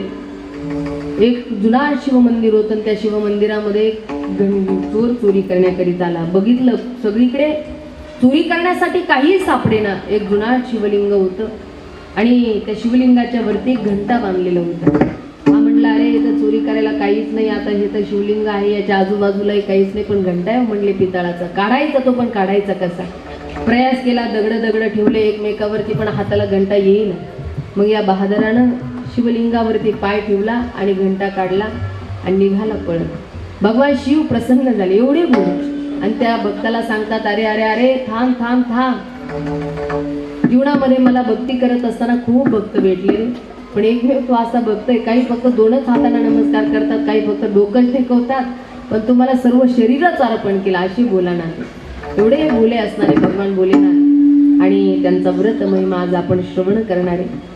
खरं तर एक व्याध आपलं दररोज नित्यानं शिकार करावी, आपल्या परिवाराचा उदरनिर्वाह त्या व्याधानं करावा. पण एक दिवस शिवरात्रीचा दिवस आहे आणि सायंकाळी त्या ठिकाणी सकाळच्या वेळेपासून शिकारीला आला, पण शिकार मात्र कुठं भेटेल. बायका शिवरात्रीच्या दिवशी भोलेनाथांना पांढरं वस्त्र फार पिवळं आहे, मग पांढरे फुलं असतील, दूध असेल. भगवान शिवांना पांढऱ्या वस्तू फार प्रिय आहे. त्या दिवशी बायका पांढरी साडी घालून येऊन शिव शिव शिव शिव मुखाने नामजप कर शिवपूजा करण्यासाठी चाललेल्या होत्या. अलीकडे आज जास्तीत जास्त मंत्राचा जयघोष केला जातो, जप केला जातो. श्री शिवाय बोला, श्री शिवाय नमस्तुभ्य. हे बघा, श्रद्धेनं भक्तीनं आपण जो मंत्र जपायचा तो करा. असं काही नाही की हा मंत्राची ताकद त्या मंत्राची ताकद, पण आपल्याला त्या मंत्राचे अर्थही कळाले पाहिजे. उगाच त्यांनी म्हटलं म्हणून आपण म्हणायचं, पण नेमका अर्थ काय हेही कळालं पाहिजे. बरं, श्री म्हणजे भगवान मैया पार्वती, शिवाय म्हणजे भगवान शिव, आणि या दोघांच्याही चरणारविंदी मी नमस्कार करतो, असा श्री शिवाय नमस्तुभ्यंचा अर्थ. परंतु ह्या माझ्या माय माऊल्या शिवरात्रीच्या दिवशी पूजेला यावं आणि येत असताना शिव शिव शिव शिव ओम नमः शिवाय, ओम नमः शिवाय या मंत्राचा जप करावा. त्या ठिकाणी शिवलिंगाला पाणी घालावं, व्रत वैकल्य त्या ठिकाणी मनोभावे पूजा करावी. पण ऐका, शिवलिंग आहे, मी खाली जाऊन दर्शन करून आले, अत्यंत सुंदर आहे. माय माऊल्या हो, एरवी आपण जर पूजेला गेलो ना, काही काही महिलांचा फार अट्टहास असतो, आग्रह असतो, असंच पूजेला बसलं पाहिजे आणि तिकडंच तोंड केलं पाहिजे. कुठेही आपण जर शिवलिंगाचं दर्शन करण्यासाठी गेलो, उत्तराभिमुख त्या ठिकाणी आपण बसावं, दक्षिणेला आपली पाठ असावी. पण ऐका, जे आपल्या मनामध्ये संकल्प आहे, एखाद्या संकल्पनेनं मनोरथ पूर्ण करण्यासाठी जर आपण शिवपूजा करत असेल, तरच आपली पाठ दक्षिणेकडे असावी आणि मुख उत्तरेकडे असावी. पण कधी कधी बायका कधीही पूजा करायची असलं की असंच बसतात, जागा असो न नसो, हिला लुटून देईल, तिला लुटून देईल, याचा आग्रह आपल्याकडे नसावा. हा आपल्या व्रत वैकल्यासाठी, मनोरथ पूर्ण करण्यासाठी जर आपली शिवपूजा असेल तर दक्षिणेकडे पाठ आणि उत्तरेकडे आपलं मुख असलं पाहिजे. अशी शिवपूजा शास्त्रानं किंवा महत्त्वपूर्ण सांगितलेलं आहे मनोरथ पूर्ण करण्यासाठी. परंतु तो आपला व्याध मनामध्ये कुठला भक्तिभाव नाही, बस शिकार भेटावे, परिवाराचा उदरनिर्वाह एवढाच मनामध्ये भाव आहे.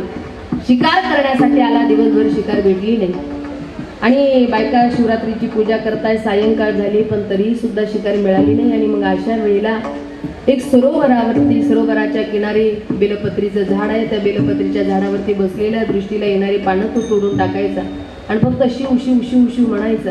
खाली शिवलिंग आहे, त्या शिवलिंगावरती ते पत्र पडू लागले. बेलपत्री भगवान शिवांना अर्पण केल्याचं पुण्य त्याला प्राप्त झालं. शिव शिव शिव शिव म्हणावं आणि त्या दृष्टीला येणारे बेलपत्र तोडून त्या ठिकाणी खाली टाकावे. शिवपिंडीवरती बेलपत्र पडू लागले.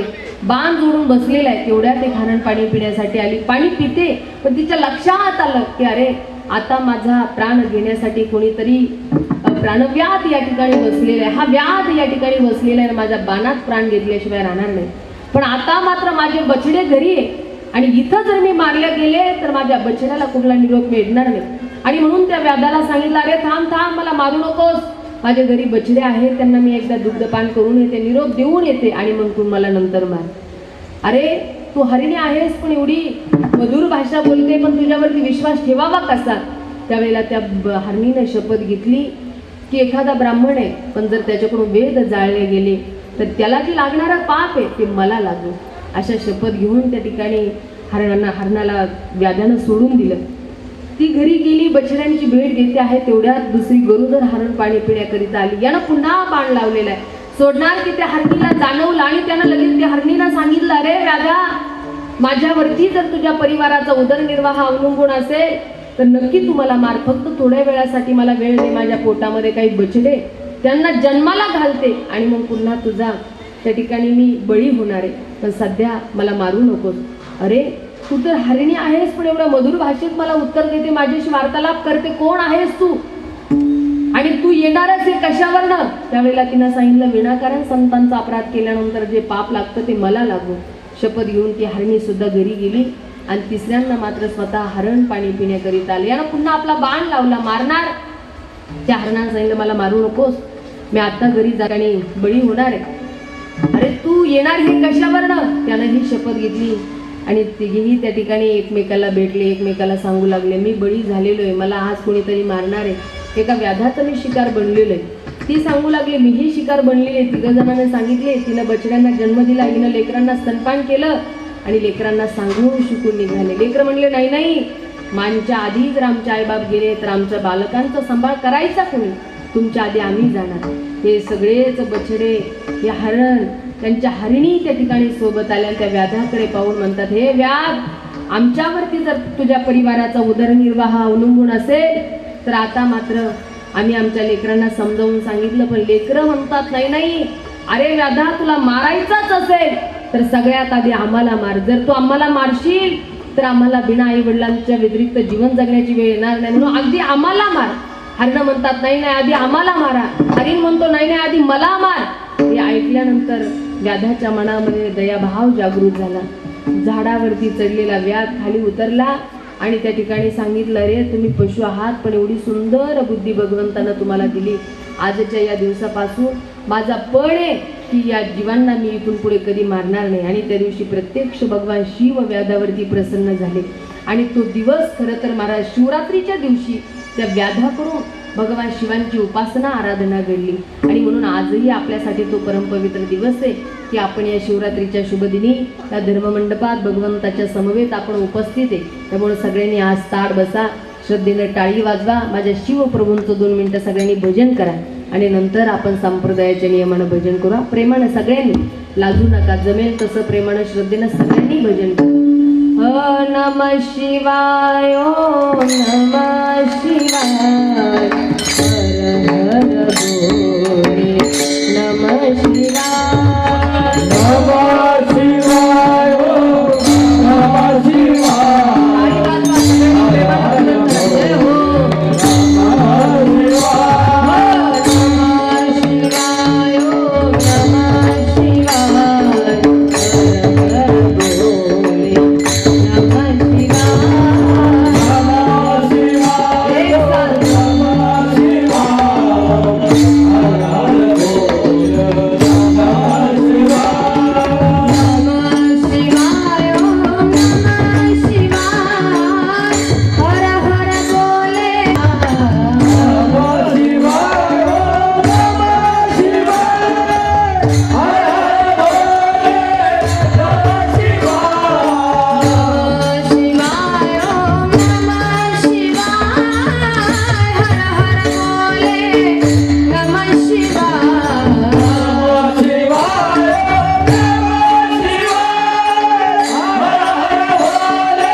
तुमचा आवाज येईना. माय मावल्यावर लाजू नका, सगळ्यांनी ताळ बसा. पाठीमागच्या आजूबाजूचे अगदी सगळ्यांनी माझ्यापर्यंत तुमचा आवाज येऊ न येऊ पण त्या शिवप्रभूपर्यंत तुमचा आवाज पोहोचणार या भावनेनं सगळ्यांनी ताट बसा, श्रद्धेनं टाळी, प्रेमाने सगळ्यांनी भजन करा.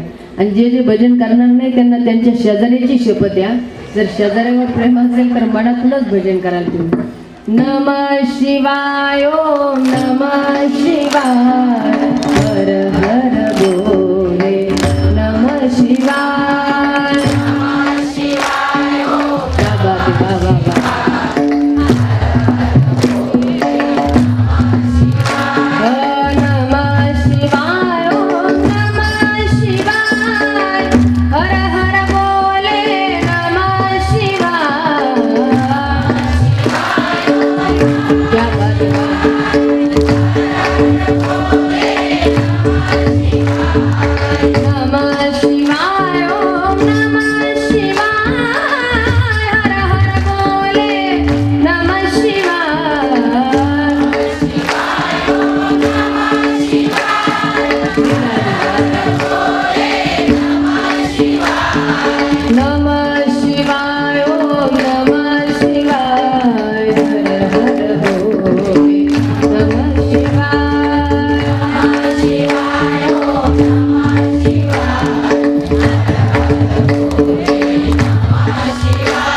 बाबा एकदा तुम्हीच तुमच्यासाठी जोरदार टाळ्या वाजवा. पुरुष मंडळी काही असो का नसो पण तुम्हाला मान्यच करावं लागलं. आवाज जर कोणाचा गोड असेल तर मग मात्र कबीर बाबा तुमचा का आमचा? हा कुणाचा? पुरुष मंडळी तुमचा का आमचा? आमचाच ना. आमचा आवाज का बरं गोड असतो माहिती का? आम्ही कधी तंबाखू नाही, बिडी नाही, सिगारेट नाही. तुमचा आवाज म्हणजे जणू काही भूकंपच. पण तरी सुद्धा तुम्ही होऊ दिलं नाही. पण असू द्या, आमच्या माय माऊलीने खरंच अत्यंत गोड भजन केलं. पण आता काहींनी केलं असेल, काहींनी नसेल. आता मात्र सगळ्यांनी दोन्ही हात ताट वरती करा. सर्वांनी हात आद्यांतर ठेवू नका, नाही तर सांदेवात होत असतो बरं. वा वा. एक साथ टाळी आणि प्रेमाने सगळ्यांनी भजन करा. विठोबा रखुमाई जय जय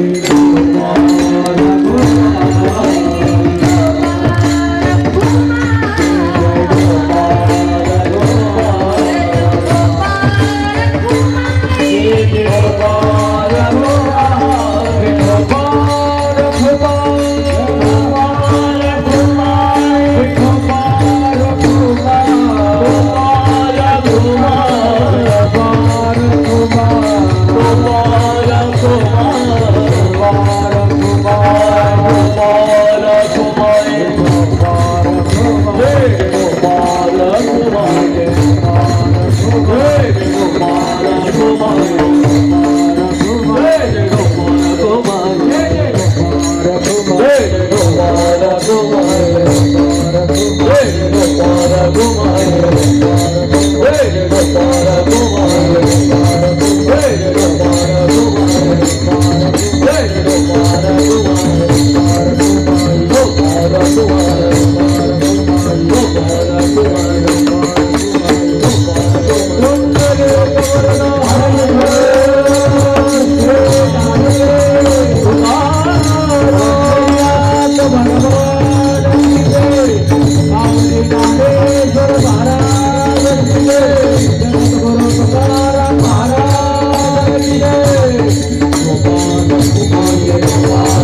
अतिशय सुंदर सर्वांनी भजन केलं.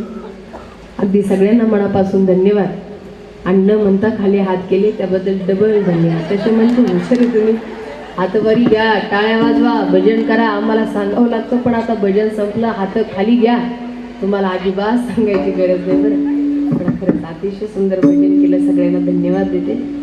सरळ अर्थाचा अभंग आजच्या या सेवेकरिता निवडला. माऊली या अभंगामध्ये जगद्गुरु तुकोबाराय सांगतो, देवा मला द्यायचं असेल तर फक्त तुझा विसर न व्हावा. तुकोबाराय ना देव प्रभूजी म्हणतात, पांडुरंग परमात्मा म्हणतात, देवा तुकोबा तुम्हाला मी संपत्ती देऊ. तुकोबाराय म्हणतात, नलगे मुक्ती धन संपदा. देवा मला संपत्ती नको, पण द्यायचं असेल तर संत संग देई सदा. कारण या धनाच्या पाठीमागे 15 अनर्थ. स्थेयम हिंसानृतम दंभ काम क्रोध स्मयो मदहा मदो वैरिण विश्वास संस्पर्धा व्यसनानी चह. आज धनवंत पुरुषाला, धनवंत व्यक्तीला फार जगामध्ये मान आहे. लक्ष देऊन ऐका बरं. श्रीमंत आणि गरिबी हे 2 वर्ग आज समाजामध्ये आहेत. लक्ष द्या. गरीबाला श्रीमंताकडे पाहिलं वाटतं, वा जगा सगळ्या सुखी कोण आहे तर हे श्रीमंत आहे, कारण यांच्याकडे पैसा आहे. माझं बोलणं कळेल बरं तुम्हाला, एवढं सोपं सांगते मी तुम्हाला. गरीबाला ज्या वेळेला श्रीमंताकडे पाहिलं तर असं वाटतं, वा जगात सगळ्या सुखी जर कोण असेल तर हे श्रीमंत आहे, कारण यांच्याकडे पैसा आहे. पण तुम्हाला एक खरं सांगू का, श्रीमंत आणि गरिबी हे 2च वर्ग आज समाजामध्ये आहेत. पण 2ही वर्गात फरक मात्र अजिबात नाही. कबीर बाबा मी निश्चित सांगेल तुम्हाला, या 2 वर्गात फरकच अजिबात नाही. तुम्ही म्हणताल कसं? गरीब व्यक्ती 2-2 किलोमीटर अन्न मिळवण्यासाठी फिरत असतो. गरीब व्यक्ती 2-2 किलोमीटर अन्न मिळवण्यासाठी फिरत असतो, तर श्रीमंत व्यक्ती 2-2 किलोमीटर खाल्लेलं जिरवण्यासाठी फिरत असतो. हा श्रीमंत आणि गरिबीतला फरक. एखाद्या कार्यक्रमाला गरीब जर चालला ना, जायच्या आधी अरे चाललो तर खरं, पण अंगावरती काय घालू, या श्रीमंत लोकांकडे घालण्यासाठी भरपूर आहे. पण याच्यातला नेमकंच कोणता घालू यामध्ये ते कन्फ्यूज आहे. कधी कधी गरीबाच्या घरामध्ये काय खावा हा प्रश्न आहे. या श्रीमंत लोकांच्या घरामध्ये खाण्यासाठी भरपूर आहे, पण डॉक्टरने आम्हाला याच्यातलं नेमकंच काय खायला सांगितलं यामध्ये ते कन्फ्यूज आहे. म्हणून असू द्या बरं, किती जरी पैसा असला ना तर पचवायला सुद्धा शक्ती लागते. नाही तर आमच्या तिकडे एका बाईला 10 लाखाची लॉटरी लागली. गावातले लोक म्हणले, अरे 100-150 रुपये हाजरीनं कामाला जाणारी बहिणीला जर 10 लाखाची लॉटरी लागली हे जर कळालं तर बाई जागेवर जाईल. कुणाच्या तरी माध्यमातून समजून सांगण्यात गेलं पाहिजे. सांगल कोण? तो म्हणे महाराज लोक जरा पटवून देण्यात पटायचं असतात, म्हणजे लोक आम्हाला सोडित नाही. गावच्या महाराजाकडे गेले, म्हणे बाबा जा जरा तुमच्या भाषेत त्या बाईला व्यवस्थित समजून सांगा. आता ते महाराज त्या बाईच्या दारात आले. इकडला तिकडला विषय झाला आणि त्या महाराजांनी त्या बाईला प्रश्न केला, का हो बाई, जर या दुष्काळ परिस्थितीमध्ये जर तुम्हाला 10 लाखाची लॉटरी लागली तर तुम्ही काय करताल? ती बाई म्हणे, बाई महाराज मला जर या दुष्काळात 10 लाखाची लॉटरी लागली तर 5 लाख मी तुम्हालाच दिली. महाराजच जागीर गेले. म्हणजे आम्हाला पटपाट पैसा सुख देईल, लेकर बाळा सुख देईल, पण महाराज सांगतात ही सुखाची विषय नाही. त्यामुळे नलगे मुक्तीधन संपदा. पण देवा द्यायचाच असेल संत संग देई सदा. अहो तुकोबाई, हे सगळ्या गोष्टीसाठी तुम्हाला गर्भवासाचं दुःख सहन करावं लागेल. तुकोबाराय सांगतात, देवा ते मला मान्य असेल, पण तुका म्हणे गर्भवासी सुखे घालावे आम्हासी, गुण गायी ना आवडी याची माझी सर्व जुड्याचा गोड अर्थाचा अभंग आजच्या हरी कीर्तनासाठी आपण निवडला. भगवान शिवप्रभूंनी जशी बुद्धी दिली, पंढरीधीश पांडुरंग परमात्म्यानं जशी बुद्धी दिली, तसं फक्त अभंगावरती बोलण्याचा मी प्रयत्न केला. आजच्या हरी कीर्तनासाठी आपण उपस्थित सर्व वयोवृद्ध, ज्ञानवृद्ध, तपवृद्ध, माझे बंधू मंडळी, महाराज मंडळी या ठिकाणी उपस्थित आहे. मी सर्वांच्या चरणविंदी प्रणाम करते, सर्वांना मनापासून धन्यवाद देते. इकडं मृदुंग क्षेत्रातला खरं तर हिरा म्हटलं तरी वावगं ठरणार नाही. ज्याच्या हातामध्ये अत्यंत सुंदर जादू आहे, असे वाजवणारे भेटण्यासाठी आमचं भाग्यच लागतं. नाही तर कधी कधी मृदुंगाचार्य 2च बोलत्या काना खपाना, द्या काना खपाना, त्यांना येतो तो तर त्याच्याही पेक्षा गोड वाजवलं बरं अगस्ती दादा. आणि काही काही तर असे वाजित आहेत ना, कधी कधी नेमकं वाजित आहेत का खाजित आहेत तेच कळत नाही. पण आमच्या अगस्ती दादांना फार गोड साथ दिली. एकदा त्याच्यासाठी जोरदार टाळ्या वाजवा. मनापासून धन्यवाद दिला आमच्या दादाला. आणि आमची साऊंडवाले दादा, शूटिंगवाले दादा, तुम्हालाही धन्यवाद देते. आपण आयोजक मंडळींनी अतिशय उत्साहपूर्ण वातावरणामध्ये या नामसप्ताहाचं नियोजन केलं. खूप गोड सेवा शिवप्रभूंची नामसप्ताहाच्या माध्यमातून करताय. शिवप्रभूंचं फार भव्य दिव्य स्वरूपाचं मंदिर आणि जे या नामसप्ताहाचे आयोजक आहे, नियोजक आहे, एकदा जोरदार टाळ्या वाजून त्यांचंही अभिनंदन करा. अशीच शिवजींची सेवा आपल्याकडून घडो अशी तुम्ही भगवान भोलेनाथांच्या चरणी प्रार्थना करते. आज या ठिकाणी मी सेवेसाठी उपस्थित आहे. माझ्या संस्थेतल्या विद्यार्थिनी आहेत. गावाकडे 3 वर्षापूर्वी जमीन मी 50 लाखाला घेतली होती आणि सगळं काही कथा कीर्तनाचं येणारं मानधन आहे. त्या मानधनावरतीच हे सगळं काही संस्थान आम्ही चालवतो. जवळपास 30-35 लाखाचं त्याच्यानंतर बांधकाम आम्ही केलं. जी काही सेवा आहे कथा कीर्तनाचं येणारं मानधन आहे.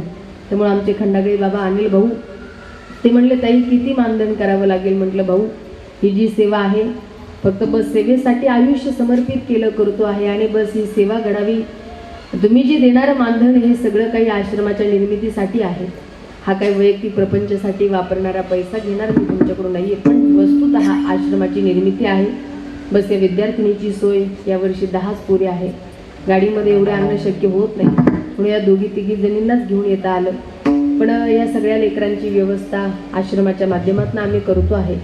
आणि त्यामुळे तुम्ही येणारं जे मानधन आहे ते सगळं काही त्याच्यासाठीचे. अक्षरशः मी त्यांना शब्द टाकावा, त्यांनी कुठलीही चकरमकर न करता मला सांगितलं, ताई साहेब काही अडचण नाही, आमची एवढी सेवा तुम्ही फिक्स करून घ्या.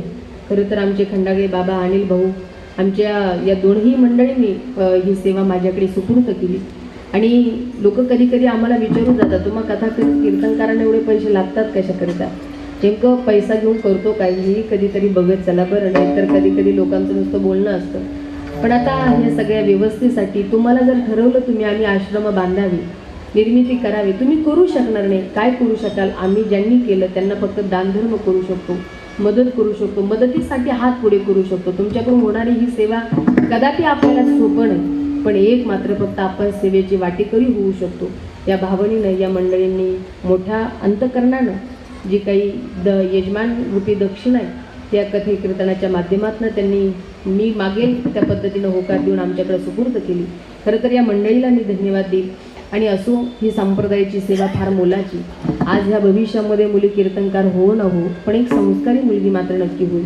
आपलं घर कसं सांभाळावं, कशा संस्कारानं संस्कारी ठेवावं, नाहीतर आज या गोष्टीचा फार अभाव आहे. मुली फार शिकल्या महाराज, आणि जास्तीत जास्त आज पोरी मी हाफ कपड्यावर कशी चांगली दिसेल या विचारात आहे, या शोधात आहे. माझे तरुण बांधव फुल कपड्यात आले आणि आजकालच्या पोरी जास्तीत जास्त हाफ कपड्यावर आले. पण इथं बसलेल्या मायबापाला माझी विनंती, माऊली मुलींचा फार लाड करा, फार शिकवा, पण एकच करा की पुरींना फार हाफ कपडे घालण्याची तुम्ही परवानगी देऊ नका. मग आम्ही वरडायचं, आमच्यावर अन्याय झाला, अत्याचार झाला, सगळेच हाफ कपड्यामुळेच होतंय असं मी म्हणणार नाही. पण कधीतरी काही गोष्टीला आवारा आपणही घालणं फार गरजेचं आहे. म्हणून तरुण दिदींना माझं एक निश्चित सांगणं असेल, दिदींनो पळून जाऊन लग्न करू नका, फार हाफ कपडे वापरू नका. आपले संस्कार आणि संस्कृती घरामध्ये जपून ठेवा, जिवंत ठेवा.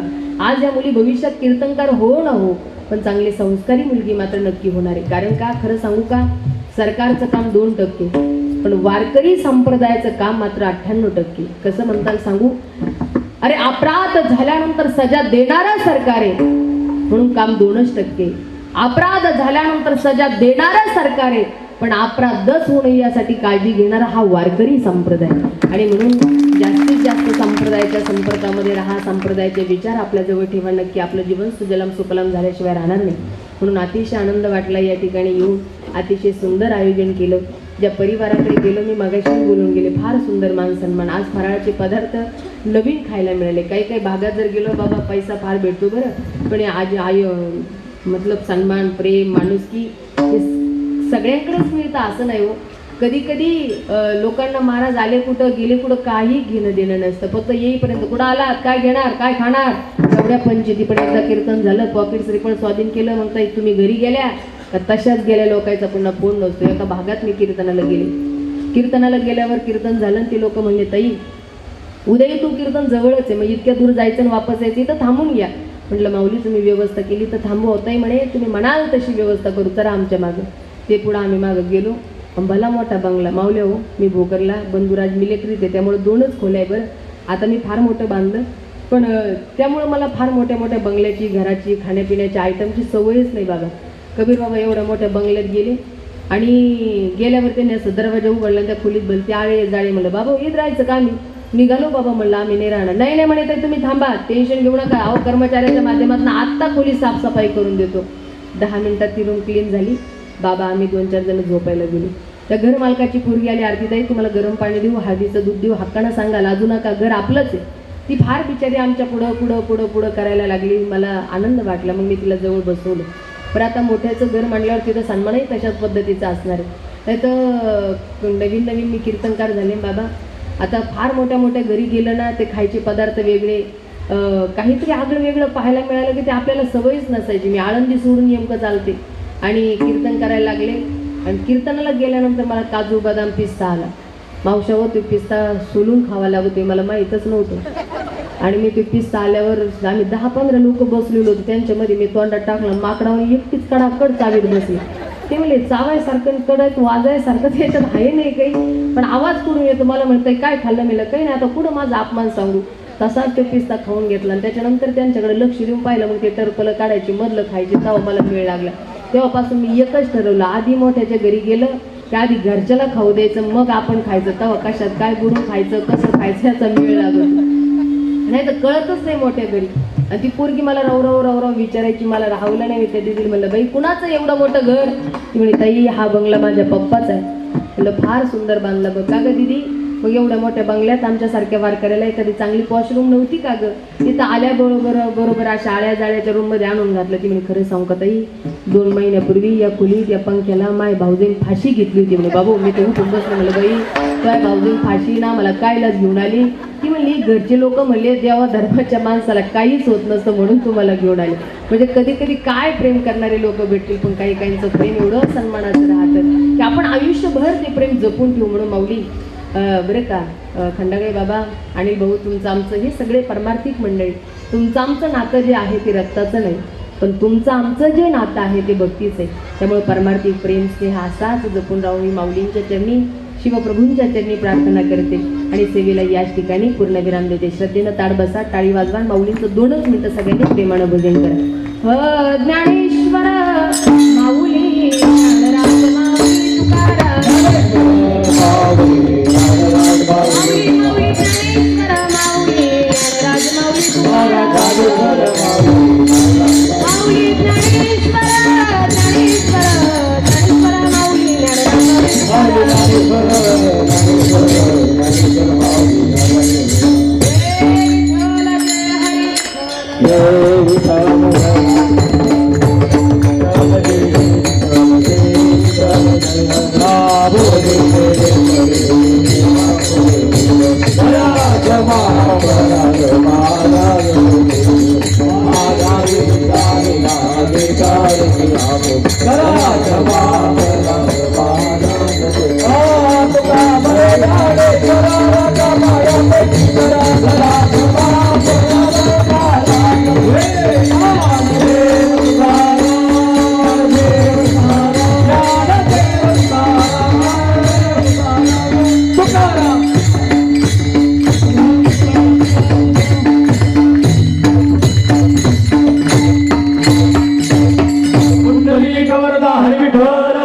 महाराज की जगन्नाथ भगवान की जय. जय श्री राम.